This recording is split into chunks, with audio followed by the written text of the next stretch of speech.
AKN India TV के सभी दर्शकों को प्रणाम। ढेर सारा प्यार आप सबका मिल रहा है और न्यूज के उसी सिलसिले में हम सब फिर एकत्र हुए हैं आप तक न्यूज पहुंचाने के सिलसिले में।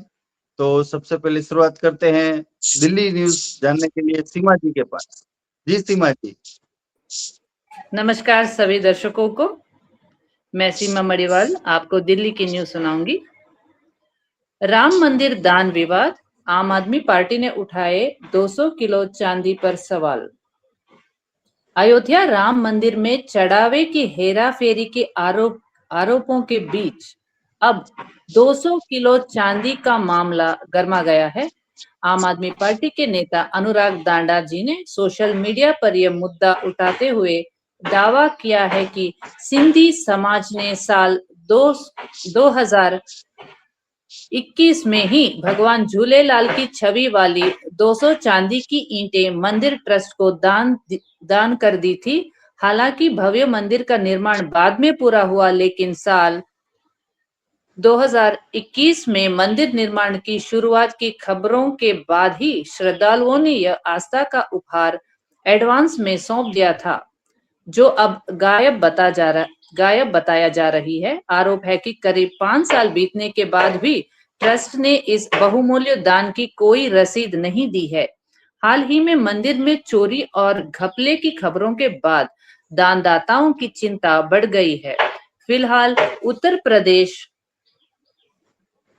सरकार की विशेष जांच SIT आम आदमी पार्टी द्वारा उठाए गए इन सवालों और गायब रिकॉर्ड्स की बारीकी से जांच कर रही है। जंतर मंतर पर पुलिस की नई रणनीति, CJP कार्यकर्ताओं को लेकर सौरभ भारद्वाज जी का गंभीर आरोप।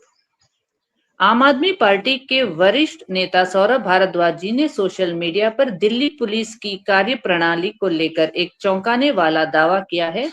उनका ये बयान जंतर मंतर पर नीट पेपर लीक मामले में केंद्रीय शिक्षा मंत्री धर्मेंद्र प्रधान की इस्तीफे की मांग कर रहे कॉकरोच जनता पार्टी के युवा प्रदर्शनकारियों से जुड़ा है। भारद्वाज जी के अनुसार वहां तैनात पुलिसकर्मी आंदोलनकारी युवाओं से दोस्ती बढ़ाते हैं और फिर बातचीत के बहाने उनका मोबाइल नंबर ले लेते हैं। आरोप है कि इसके बाद पुलिस टेलीकॉम कंपनियों के डेटाबेस से युवाओं के घर का पता निकलवाती है। फिर क्राइम ब्रांच और स्थानीय पुलिस उनके घरों पर जाकर उनके परिवारों को कथित तौर पर डराने और धमकाने का काम करती है ताकि आंदोलन को दबाया जा सके। भारद्वाज जी ने इसे विरोध प्रदर्शन कर रहे युवाओं को चिन्हित करने और उनके परिवारों को प्रताड़ित करने का एक नया टूल किट करार दिया है। आम आदमी पार्टी ने मध्य प्रदेश के मुख्यमंत्री मोहन यादव और उनके परिवार पर उज्जैन में बड़े पैमाने पर जमीन हड़पने का गंभीर आरोप लगाया है। एक मीडिया खोजी रिपोर्ट और सोशल मीडिया पर जारी बयानों के अनुसार दिसंबर 2023 में CM पद की शपथ लेने के बाद से मोहन यादव के परिवार और उनकी रियल एस्टेट कंपनियों ने उज्जैन में लगभग 45 करोड़ में 168 एकड़ जमीन खरीदी है। आम आदमी पार्टी का आरोप है कि मुख्यमंत्री परिवार को सरकारी योजनाओं और नए हाईवे प्रोजेक्ट्स की पहले से अंदरूनी जानकारी थी, जिसका फायदा उठाकर इन जमीनों को कौड़ियों के दाम खरीदा गया ताकि भविष्य में रियल एस्टेट के जरिए हजारों करोड़ का मुनाफा कमाया जा सके। विपक्ष ने इसे महाकाल की नगरी में बड़ी लूट और इनसाइडर ट्रेडिंग का खुला खेल बताते हुए भाजपा सरकार को आड़े हाथों लिया है।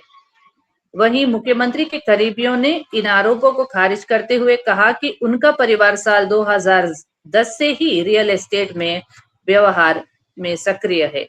धन्यवाद। दिल्ली से इतना ही। अब चलते हैं दिलीप जी के पास। जी दिलीप जी। जी कुमार जी, बहुत ही आवश्यक समाचार आपने बताए हैं दिल्ली से। ये एपिसोड नंबर 1069 जो कि हम सब देख रहे हैं आज। और अब चलते हैं इसी सिलसिले में केसरी जी के पास कुछ आवश्यक समाचार के लिए। जी केसरी जी।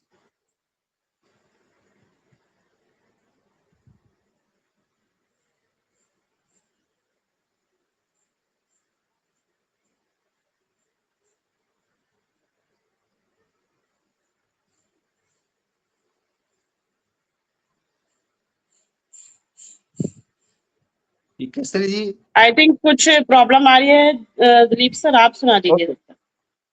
ओके, तो इसी सिलसिले में कुछ गुजरात की ओर रुख करते हैं खबरों का।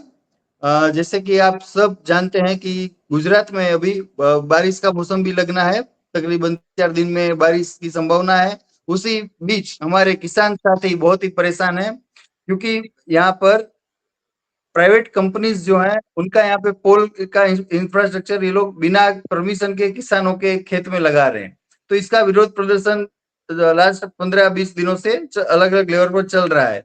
तो इसी सिलसिले में आम आदमी पार्टी गुजरात प्रदेश कार्यालय और सारे नेताओं ने मिलकर के 27 तारीख को, आने वाली 27 तारीख को वढवाण, सुरेंद्रनगर के पास वढवाण पड़ता है, वहां पर किसान महापंचायत का आयोजन किया है, जिसमें किसानों के समर्थन में ये महापंचायत होनी है और उनको कैसे विच पोल का जो उनको फंड मिलना चाहिए वो मिले, या फिर उनकी परमिशन से जो कार्यशैली होनी चाहिए, इसी सिलसिले में किसानों के समर्थन में ये आयोजन रखा गया है।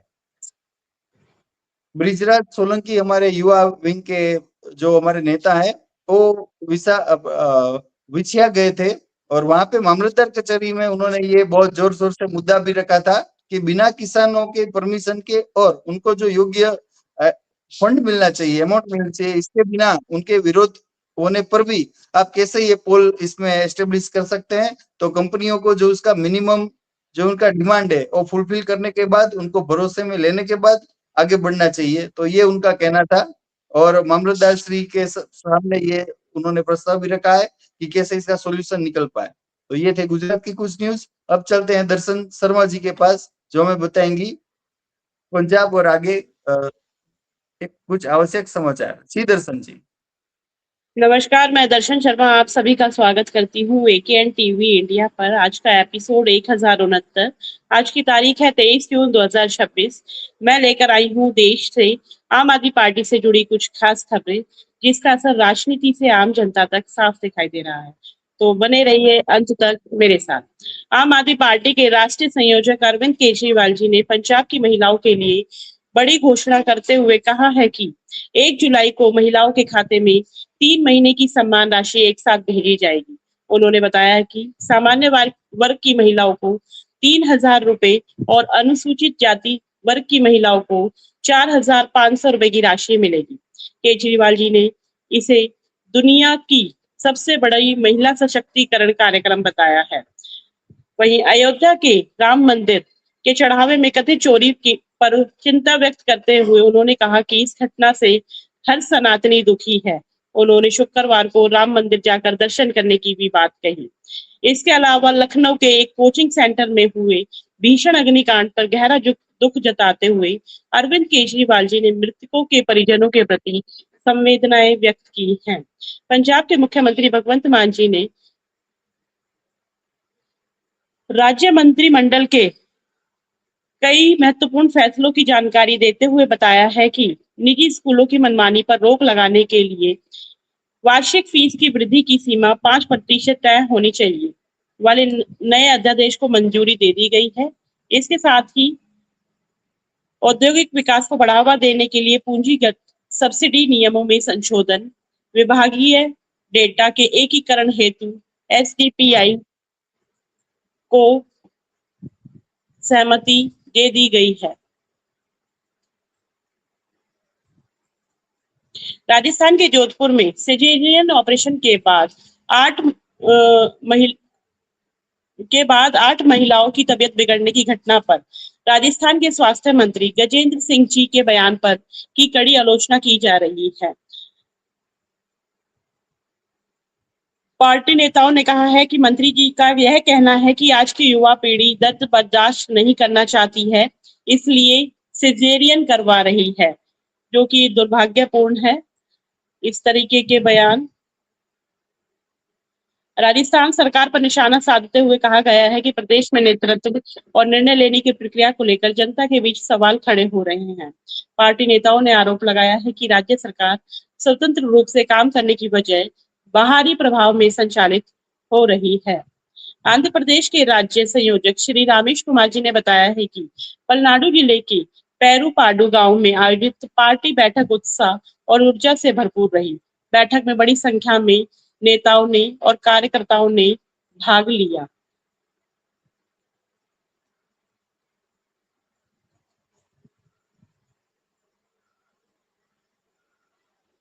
दिल्ली में पेयजल आपूर्ति की स्थिति को लेकर भाजपा सरकार पर निशाना साधा जा रहा है। पार्टी का कहना है कि राजस्थान के विभिन्न इलाकों से लगातार गंदे और बदबूदार पानी, पीने के पानी मिलने की समस्या का सामना दिल्ली की जनता को करना पड़ रहा है। आम आदमी पार्टी ने आरोप लगाया है कि दिल्ली के कई इलाकों में स्वच्छ जल पे नहीं करवा पा रही है।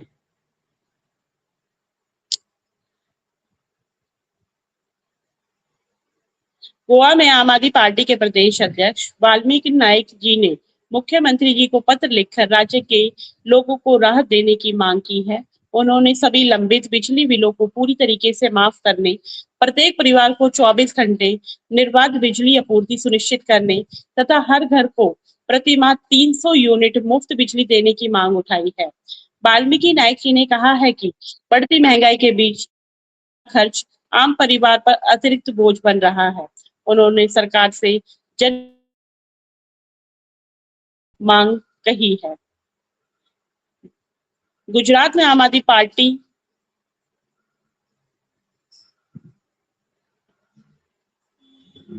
झारखंड में जिला इकाई द्वारा नीट परीक्षा के निर्विघ्न, निष्पक्ष एवं पारदर्शी आयोजन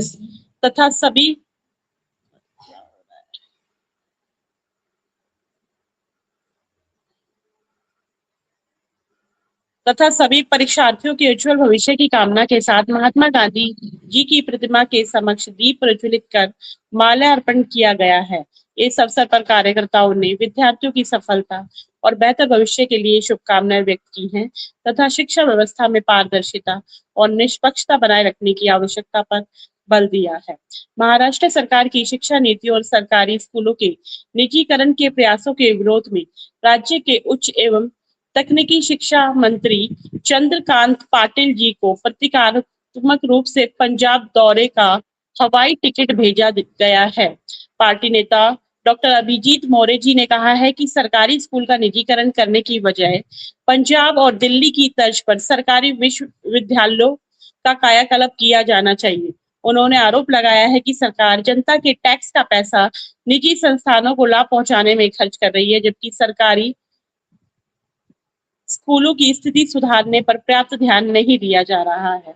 आम आदमी पार्टी ने कहा है कि पंजाब में सरकारी स्कूल में हुए बदलाव और शिक्षा क्षेत्र में किए गए सुधार देश के लिए एक मॉडल है। पार्टी ने शिक्षा मंत्री से पंजाब का दौरा कर वहां की सरकारी शिक्षा व्यवस्था का अध्ययन करने और महाराष्ट्र में भी ऐसे ही सुधारू लागू करने की मांग की है। पार्टी नेताओं ने कहा है कि शिक्षा प्रत्येक बच्चे का अधिकार है, इसे व्यवसाय का माध्यम नहीं बनाया जाना चाहिए।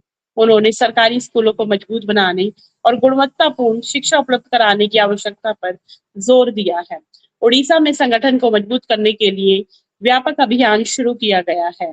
पार्टी के केंद्र नेतृत्व द्वारा नियुक्ति 7 सह प्रभारियों और पर्यवेक्षकों ने राज्य के विभिन्न विधानसभा क्षेत्रों में तैयारी बैठकों का आयोजन कर संगठन विस्तार और आगामी राजनीतिक रणनीति पर चर्चा की है। पार्टी ने दावा किया है कि उड़ीसा में आम आदमी पार्टी एक मजबूत राजनीतिक विकल्प के रूप में उभर कर सामने आ रही है।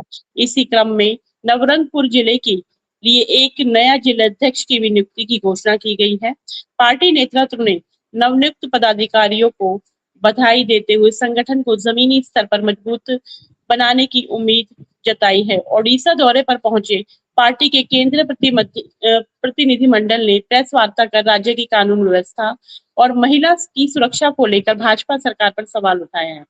पार्टी नेताओं ने हाल ही की घटनाओं का उल्लेख कर आरोप लगाया है कि राज्य में महिलाओं के खिलाफ अपराध बढ़ रहे हैं और प्रशासन भावी कार्रवाई करने में पूरी तरीके से विफल है। तेलंगाना की प्रदेश संयोजक हेमा जिल्लोजू ने भाजपा सांसद तेजस्वी सूर्या के प्रस्तावित तेलंगाना दौरे का विरोध करते हुए कहा है कि तेलंगाना और उसके लोगों का अपमान करने वाले कथित टिप्पणियों के के लिए उन्हें सार्वजनिक रूप से माफी मांगनी चाहिए। उन्होंने कहा है कि पार्टी लोकतांत्रिक और शांतिपूर्ण तरीके से विरोध दर्ज कराएगी और तेलंगाना के सम्मान और जनता की भावनाओं से जुड़े मुद्दों को उठाती रहेगी। तो ये थी देश में आम आदमी पार्टी से जुड़ी कुछ खास खबरें। हमारे साथ अंत तक बने रहने के लिए आप सभी का बहुत बहुत धन्यवाद। कल फिर हाजिर होंगी नई खबरों के साथ। मैं दर्शन शर्मा आपसे विदा लेती हूँ। जय हिंद, जय भारत। धन्यवाद अर्जुन जी, सीमा जी, सबका बहुत बहुत धन्यवाद। फिर कल मिलेंगे इसी टाइम। सभी दर्शकों को प्रणाम करते हुए जय हिंद, जय भारत।